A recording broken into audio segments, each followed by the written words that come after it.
Well, I don't think the president was, shooting straight with us, and neither was the Attorney General. We found out late this afternoon, I guess, that Attorney General Holder was the signed off on the request to subpoena the records of James Rosen. And I find that highly unusual and potentially involving a lie to Congress.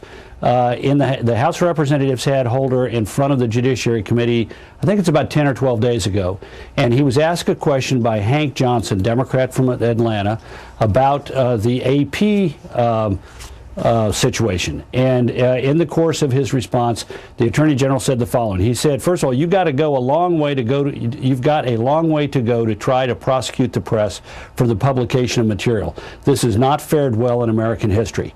He then went on to say, with regard to the potential prosecution of the press for disclosure of material, this is not something that I've ever been involved in, heard of, or would think would be wise policy. He later goes on to say, the focus should be on those people who break their oath and put the American people at risk, not reporters who gather this information. That should not be the focus of these investigations. At the time that he said it, it raised a doubt in my mind because the Department of Justice guidelines on this are very clear that any kind of subpoenas like we saw issued on Rosen or issued on the AP have to bear the approval of the Attorney General before the request can be made, or if the Attorney General recuses himself, as Holder did in the case of the AP, they have to have the approval of the Deputy Attorney General. Now, when Rosen was, when the material was sought on James Rosen, Holder was Attorney General, and now we know he signed the paperwork, and yet he told Hank Johnson in front of a congressional committee less than 2 weeks ago, this is something I've never been involved in, don't support, think is an unwise policy.